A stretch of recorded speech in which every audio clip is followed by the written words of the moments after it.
Why do even your closest friends betray you? Think about it for a moment.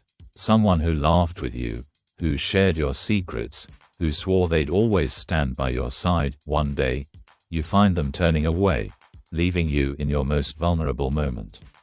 It hurts, doesn't it? That sinking feeling in your chest when you realize the person you trusted the most is no longer on your side. The nights you stayed awake, replaying conversations, asking yourself, where did it go wrong? Was it me? Was it them? Or was the friendship never real in the first place? The painful reality is this: most people don't truly care about you for who you are. They care about what they get from you. And when that benefit disappears, when you can no longer give them what they want, their loyalty vanishes with it. Isn't it strange? We live in a world where the word friendship is celebrated in movies, songs, and social media posts, yet when life tests that bond, most so-called friends quietly step back, leaving you to deal with your battles alone. And here's the part that stings even more. Betrayal rarely comes from your enemies. You expect your enemies to oppose you, to dislike you, maybe even to work against you. But betrayal, it almost always comes from those closest to your heart. The dagger that hurts the most is the one slipped into your back by the hand you trusted. This isn't just my opinion. Over 500 years ago, the Italian thinker Machiavelli revealed a brutal truth about human nature. And strangely enough, even today, it feels like he's speaking directly about our lives, our friendships, and the betrayals we face. You see, betrayal is not a new phenomenon. It is as old as human relationships themselves. From ancient kings losing their crowns because of trusted allies, to emperors being overthrown by their own guards, to ordinary people like you and me discovering that a friend's loyalty was only as deep as their convenience, betrayal has been humanity's shadow since the beginning of time. But let's bring it closer. Have you ever noticed how friendships seem to shift depending on circumstances? A friend who is always around when you're successful, when you're generous, when you're the one helping him, suddenly goes silent the moment you need something. Or maybe you've been in a tough spot, lost a job, gone through a breakup, struggled with finances, and suddenly, the people who promised they'd be there, no matter what, stopped showing up. Their calls became fewer, their smiles felt forced, the connection faded. That's betrayal too, not always loud and dramatic, but quiet, slow, and just as painful. And if you've ever asked yourself, why me? Why did my closest friend turn away? You're not alone. Every human being, at some point in their life, has tasted betrayal. It may come from a childhood friend who chose popularity over loyalty. It may come from a colleague who used your trust to climb higher. It may come from a partner who promised eternity but walked away when times grew hard. Betrayal is universal. And it cuts deeper than most wounds because it doesn't just break trust. It shakes your very belief in people. Stay with me, because by the end of this video, you won't just understand why betrayal happens, you'll also learn how to protect yourself from it and come out stronger than before. But before we go further, pause and think, when was the last time you felt betrayed? Maybe it was something small, a friend gossiping behind your back. Or maybe it was life-altering, a loved one choosing themselves over you when you needed them the most. That memory you're holding right now is proof that this conversation isn't just philosophy. It's life. And here's something to reflect on. Betrayal hurts so much because it comes wrapped in love, in friendship, in trust. If someone you barely knew ignored you, would it really matter? Probably not. But when the wound is inflicted by someone you held close, the pain doubles. It's not just the act of betrayal, it's the shattering of an illusion. The illusion that loyalty is guaranteed. The illusion that closeness automatically means faithfulness. This video is not about turning you bitter or making you paranoid about every relationship you have. No, it's about opening your eyes to a truth that thinkers like Machiavelli, Seneca, and Marcus Aurelius discovered centuries ago. People are often loyal not to you, but to their need for you. Once that need fades, their loyalty fades too. And understanding this truth is the first step to building real strength, resilience, and wisdom. So, as we dive deeper, I want you to keep one thing in mind: betrayal is not the exception. It's part of the human condition. The sooner you accept this, the less it destroys you. And when you finally see betrayal not as a personal failure, but as a reflection of human self-interest, you stop asking, "Why me?" and start asking, "What can I learn? How do I grow stronger?" Because betrayal, as painful as it is, can also become your greatest teacher. But is betrayal really about evil people? Or is it simply about human nature itself? To answer this, we turn to the man who studied betrayal more than anyone. Let me introduce you to Machiavelli, a man who lived during the turbulent politics of Renaissance Italy. He wrote The Prince, a book that many still read today for its sharp insights into power, politics, and people. Now, imagine Florence in the 1500s, a city of art, wealth, and culture, but also a city dripping with intrigue, shifting alliances, and sudden betrayals. Families that smiled together at banquets were secretly plotting each other's downfall the very next morning. In that world, Machiavelli was not just a writer, he was a witness. He observed human beings at their most raw, their most desperate, their most selfish. He watched how loyalty lasted only until opportunity knocked louder. He saw friends turn on friends, allies turn into enemies, and trusted companions switch sides overnight. And from this world, he gave us one of his most unsettling observations: men forget more easily the death of their father than the loss of their inheritance. What does that mean? Simply this: people forgive emotional pain more easily than financial loss or the loss of power.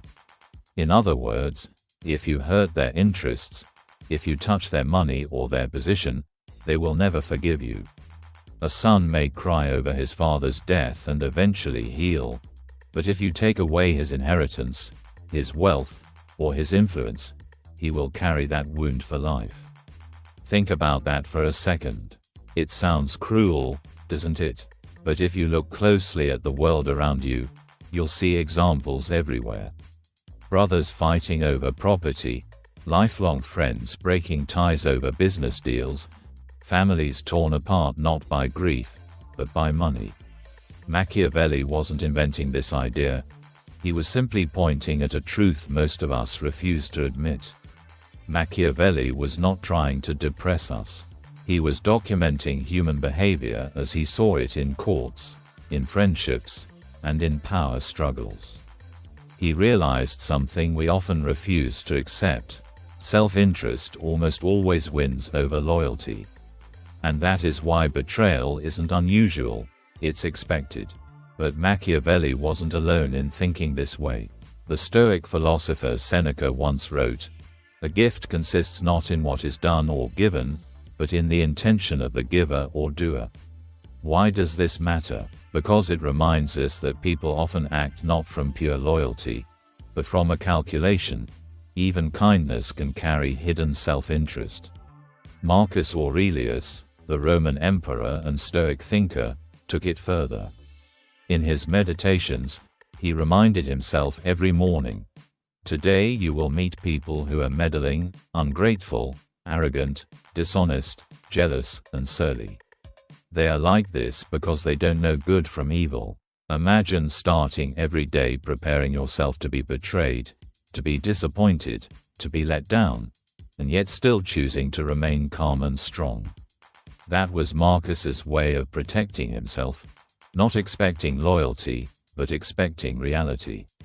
Then comes Nietzsche, centuries later. He spoke of human relationships in terms of power and will.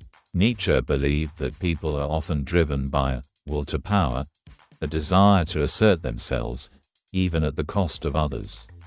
In his eyes, betrayal was not an accident.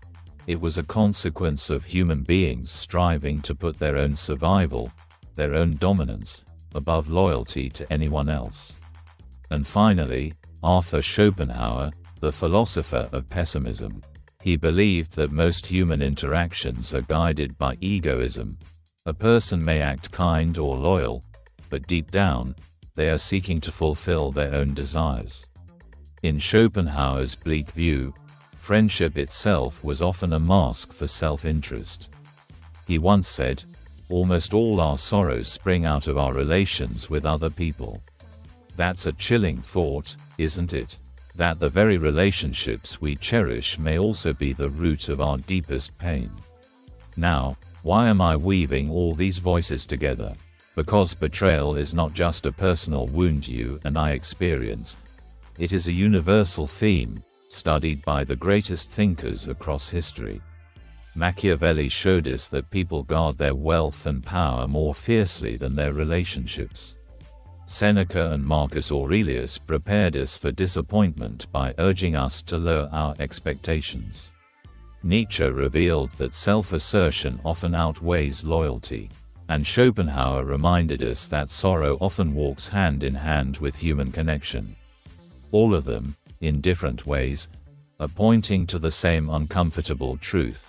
Betrayal is not an exception to human nature. It is part of human nature.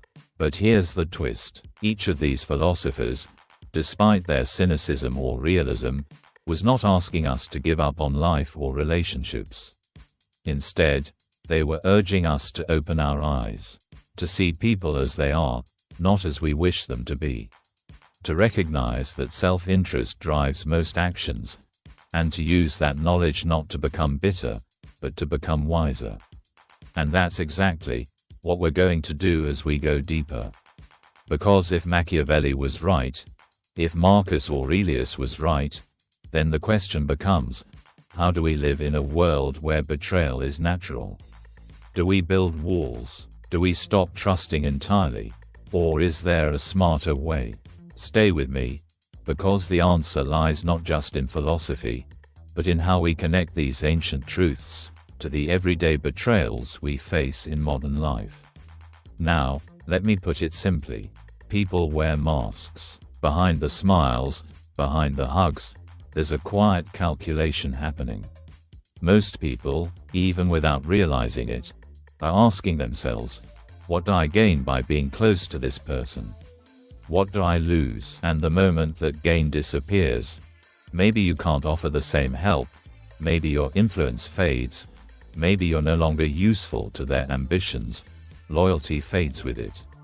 Friendship, at times, is like a business deal without a contract. As long as both sides are benefiting, it looks genuine. But the moment one side feels shortchanged, betrayal enters. That's why when betrayal comes, we're always shocked. But should we really be shocked if this is how people are wired? Think about it. Picture the office environment. Two colleagues eat lunch together, laugh together, exchange compliments. They seem inseparable, but the moment one gets the promotion the other wanted, the atmosphere shifts.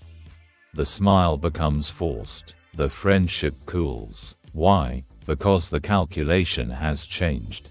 As long as there was mutual gain, companionship, sharing work struggles, the friendship thrived. But when self-interest collided with loyalty, self-interest won. Even in families, this truth quietly plays out. Siblings might appear deeply bonded, but as soon as inheritance or parental approval comes into play, conflicts erupt. Suddenly, childhood memories of playing together are drowned by courtroom battles over property. Isn't it strange that blood ties, which we assume are unbreakable, can fracture so quickly over material interests? That's why philosophers like Machiavelli pointed to this reality not as an insult to humanity, but as a mirror.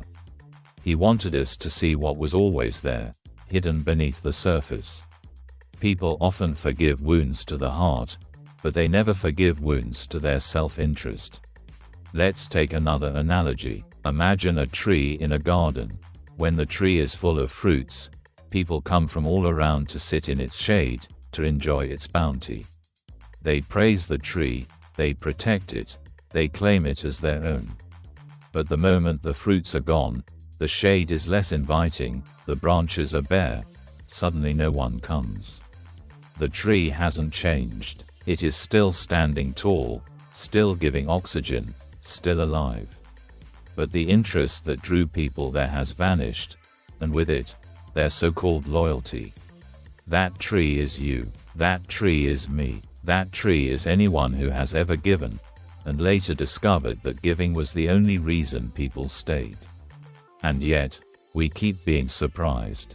We keep asking, why did my friend turn away? Or, why didn't they stand by me? But should we really be shocked? If human nature is wired to prioritize survival, gain, and advantage, then loyalty, in most cases, will only last as long as interest does. Of course, this doesn't mean every relationship is false. No, there are rare souls who stay even when the fruit is gone, even when the power fades, even when there's nothing to gain. And those rare souls are worth more than gold. But the only way to recognize them is to first accept that most others are not like them. This is why Marcus Aurelius, the Stoic emperor, trained himself every morning to expect disappointment from others. By lowering his expectations, he avoided shock. Betrayal hurt less because he anticipated it. And when someone did show genuine loyalty, it became a gift rather than an assumption. So here's the truth in plain language. Loyalty, in most cases, is conditional. It's not that people are consciously evil or malicious. It's that most of us are wired to protect our own needs first. Think about it. If a ship is sinking, who do people save first? Themselves. If a fire breaks out, who do they rush to protect first? Themselves. Loyalty is real, but it is rare, and it is fragile. And perhaps the greatest mistake we make is assuming that closeness equals loyalty. Just because someone spends time with you, shares laughter with you, or even says, "I'll always be there," doesn't mean they will. Words are cheap. Actions are the real test. So next time betrayal shocks you, pause and remind yourself, this is not unusual. It is the way many relationships are structured beneath the surface. The calculation was always there, even if you didn't see it. And the sooner you accept this, the stronger you become. Because here's the paradox. When you stop expecting loyalty, you actually begin to see clearly who truly cares. When you stop assuming everyone will stay, you start valuing the few who do. And that clarity, that wisdom, is the gift hidden in betrayal. But philosophy alone isn't enough. How does this play out in our lives today, at work, in friendships, in relationships, even online? Let's bring this to your world today. At the workplace, colleagues who share laughs at lunch may quietly compete when promotion season arrives. The same person who once encouraged you might now highlight your mistakes to the boss or pull away to protect themselves. Why? Because your success threatens their interest. The warmth wasn't fake at the time, but it wasn't loyalty either. It was proximity born of mutual benefit. The moment competition entered, self-interest overpowered connection. Or think of a friend. Maybe you had one in school or college who was always around, always chatting, until you stopped sharing your notes or lending them money. Suddenly, the calls stopped. They drifted away. Once the benefit was gone, the friendship disappeared. This story repeats itself countless times in adult life too. You may have a friend who only checks in when they're in trouble. The moment you say no once, or you're unable to help, suddenly they vanish. And the silence that follows isn't just disappointing, It's eye-opening. You realize that what you thought was loyalty was simply convenience. And what about relationships? Many people promise forever, but circumstances change, money, health, or opportunity enters the picture, and suddenly, forever becomes for now. You may have seen it. A partner who says, "I'll always stand by you" during the good days, but slips away when storms arrive. But the truth is, the self-interest they concealed beneath the vows of loyalty rises to the surface. And in that painful moment, you see the reality Machiavelli described centuries ago. Even on social media, you see this. Influencers, celebrities, politicians, their followers seem loyal, but loyalty lasts only as long as the giveaways, the fame, the excitement. The moment the value disappears, the crowd moves on. Think of an influencer who becomes popular because of giveaways or glamorous content. Thousands of comments, likes, and shares flood in. It feels like love. It feels like loyalty. But the day they stop posting regularly, or the content shifts, the loyal crowd drifts away to the next shiny account. Was it loyalty, or was it interest disguised as loyalty? This pattern plays out not just online, but in communities, in politics, even in families. Politicians, for example, often rise to power on a wave of public loyalty. But the moment they stop delivering benefits, that loyalty vanishes overnight. Voters don't remember the speeches or promises, they remember what they gained. And if the gain disappears, so does their support. So don't be surprised. Machiavelli warned us. Self-interest rules stronger than loyalty. And yet, even knowing this, why does betrayal still shock us every time? Because deep down, we crave permanence. We want bonds that last forever, and when they don't, it hurts. But here's where it gets interesting. If betrayal is so common, if self-interest rules so strongly, why does it still shock us every time? Why do we keep expecting people to act against their own interest for the sake of loyalty? Maybe it's because we crave connection. We crave certainty. The human heart doesn't just want friendship, it wants permanence. We want to believe that the people we laugh with today will stand with us tomorrow. And when that illusion is shattered, it cuts deep. But when you look around with clear eyes, you'll start to see the signs.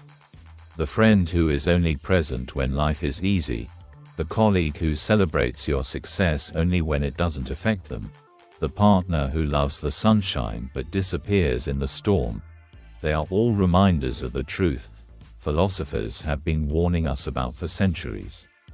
Here's the paradox. Once you accept that most people are guided by self-interest, you stop being bitter. Why? Because you stop expecting the impossible. Instead, you start valuing the rare people who stand with you when there's nothing in it for them. And those people, the ones who stay when times are dark, when you have no fruit on your tree, when your value to the world seems diminished, those are the ones you can call truly loyal. So ask yourself, in your life right now, who are the people who check in without needing anything? Who are the ones who sit with you when you're low, not when you're high? Who are the ones who protect your name even when you're not in the room? Those people may be few, but they are the rare gems Machiavelli admitted existed even in his cynical world. And perhaps betrayal, painful as it is, serves one important purpose: it clears the stage. It removes the pretenders, the convenience-based connections, and reveals the real ones. In the ashes of betrayal, you discover who was genuine all along. But here's the dangerous part. What do you do when betrayal comes not from strangers, not from casual acquaintances, but from the people you love the most? What happens when it's your best friend, your sibling, your lifelong partner? How do you live in a world where betrayal is not rare, but almost inevitable? Let me tell you a story. Imagine a young man who spent years helping his friends. He worked long nights, sometimes even skipping meals to support them. He paid their bills, cheered them up when they were down, defended them when others attacked. He believed, deeply believed, that this loyalty would one day be returned. But then, life struck. He lost his job. Suddenly, the same friends who were always at his home vanished. His phone stopped buzzing. The laughter, the shared meals, the promises, all gone. And in that silence, he realized a painful truth. They were never loyal to him. They were loyal only to what he provided. This is the trap Machiavelli saw centuries ago. And it's a trap we still fall into today. But to really understand betrayal, we need to look back at history. Because betrayal is not just a modern wound, it's a timeless pattern. Take Julius Caesar, the Roman general who conquered lands, expanded the empire, and ruled with unmatched power. He was surrounded by allies, senators, and friends. But among them was Brutus, a man Caesar loved like a son. On the Ides of March, 44 BCE, Caesar walked into the Senate, confident in his circle of loyalty. But what happened? He was cut down by the very men he trusted, and when he saw Brutus among them, his heart broke.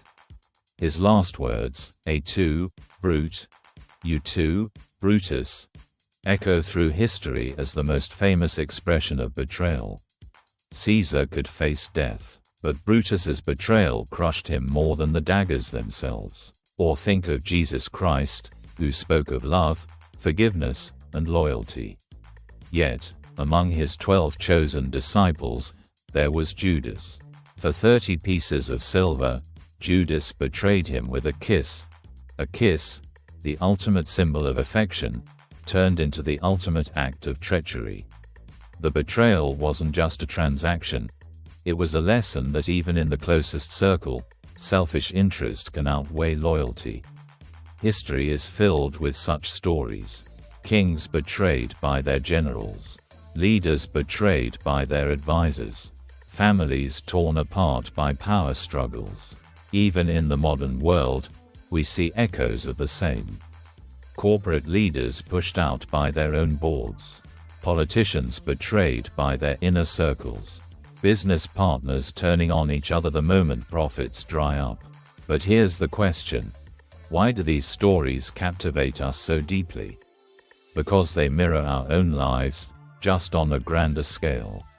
Caesar had his Brutus. You may have yours. Jesus had his Judas. You may have encountered one too, a person you trusted deeply, only to be betrayed in the most personal way. And betrayal doesn't always come in the form of a dagger or a bag of silver. Sometimes it's silence when you expected support. Sometimes it's absence when you needed presence. Sometimes it's the quiet withdrawal of love, loyalty, or attention at the very moment you needed it most. But let's push this further. What happens when betrayal comes from family? From the people we assume are bound by blood to stay loyal? History gives us countless examples. Consider the Mughal Empire in India. Battles for succession often turned brothers into enemies. Aurangzeb, for instance, waged war against his own brothers to claim the throne. Loyalty to family was no match for the hunger for power. Or look at modern business empires. Families with vast wealth and companies often fracture not because of external threats, but because siblings betray siblings, cousins betray cousins, all for control of inheritance. The pattern Machiavelli described plays out in boardrooms and courtrooms across the world. And if we come closer to ordinary life, think of the betrayals that never make history books but still shape lives. A spouse who promises faithfulness but walks away when someone better appears.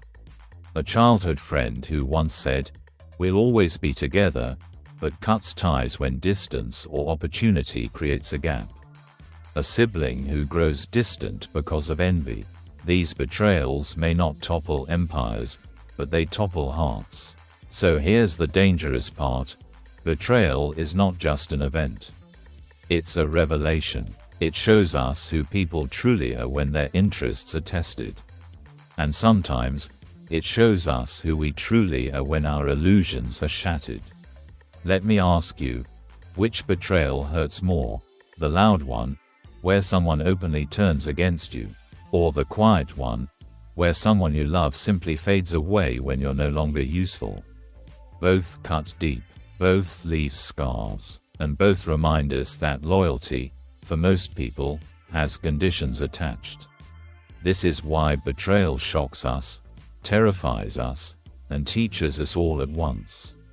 It is a mirror, showing us not just the weakness of others, but the danger of expecting permanence in a world driven by self-interest. So as we build this picture, remember this: betrayal is not rare, betrayal is not unusual, betrayal is not just your story.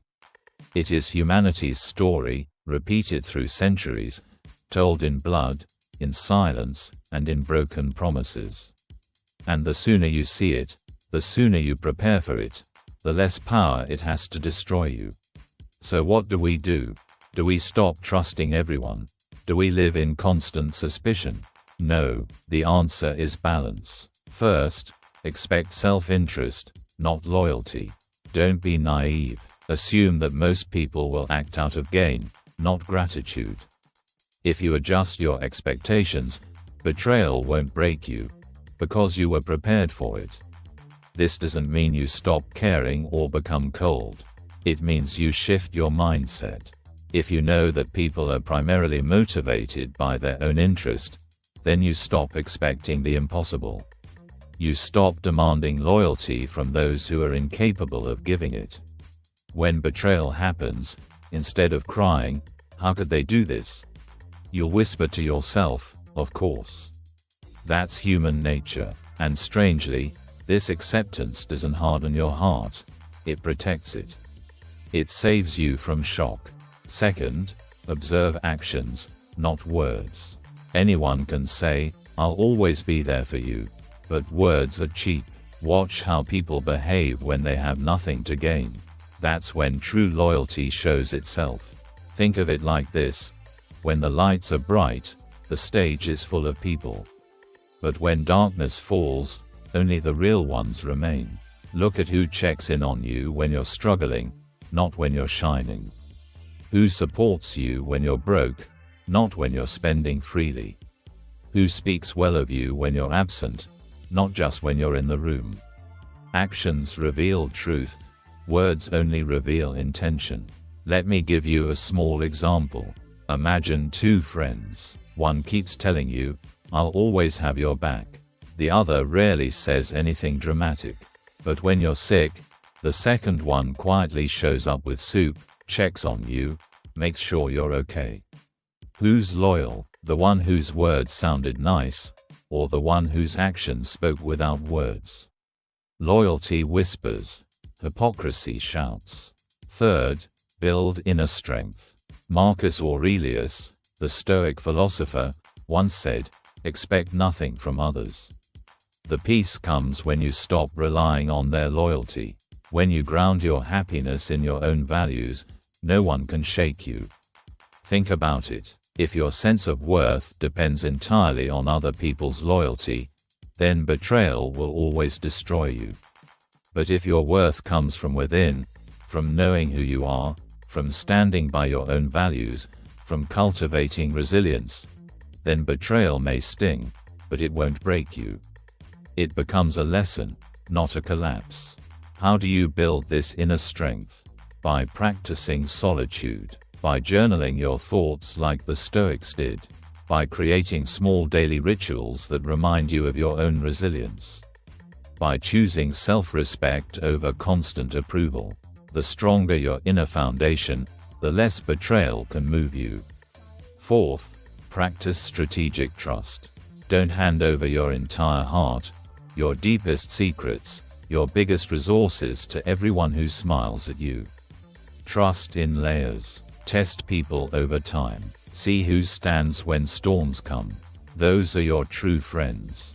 Imagine your trust as a castle. You don't open all the gates for a stranger. First, you let them into the courtyard. If they prove themselves, you allow them into the hall. And only a few, over time, earn the key to the inner chambers. Too often, we hand over the keys on day one. And when betrayal happens, we cry that the castle was looted. But who gave away the keys so easily? So trust, but trust wisely. Give little by little. See how people handle it. Do they respect it? Do they guard it? Or do they use it for their own gain? That's how you separate the loyal from the opportunistic. Here's the truth. You can't control betrayal, but you can control how prepared you are for it. Now, let's make it even more practical. Imagine you're entering a new friendship or relationship. Apply this framework. Instead of assuming instant loyalty, ask yourself, what patterns am I seeing? Do they show up only when things are easy? Or do they stand even when there's no benefit? Instead of giving away your entire trust at once, give them a small piece and watch how they handle it. Slowly, you'll learn to identify who is there for you, and who is only there for themselves. And here's the beautiful irony. Once you stop expecting blind loyalty, the rare moments of true loyalty become even more precious. The one friend who stays when you're broken. The one partner who fights with you instead of abandoning you. The one colleague who supports you even when it costs them. These become treasures, because they shine against the background of common betrayal. So don't let betrayal make you bitter.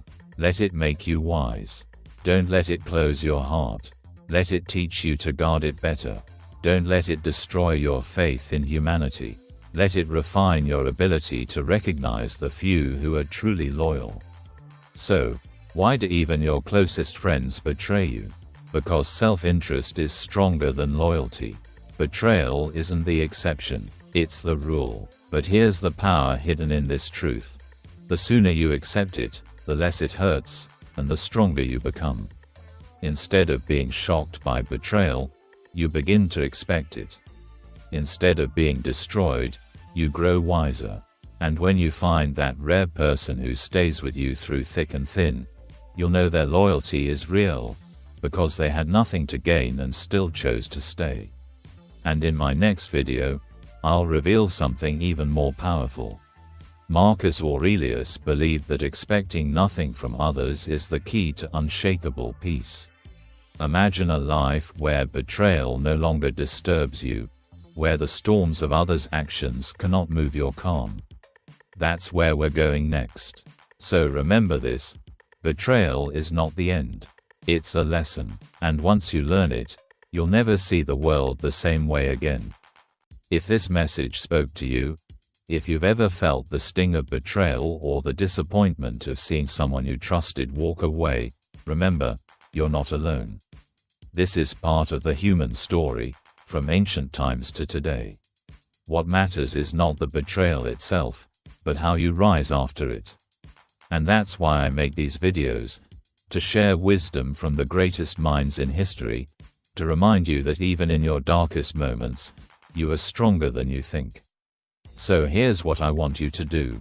Take a moment right now and think, who in your life has shown you true loyalty, even when there was nothing in it for them?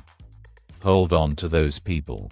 Appreciate them. And if you've been hurt, let that pain teach you, not harden you. If this video gave you clarity or comfort, don't keep it to yourself. Share it with someone who might need to hear these words today.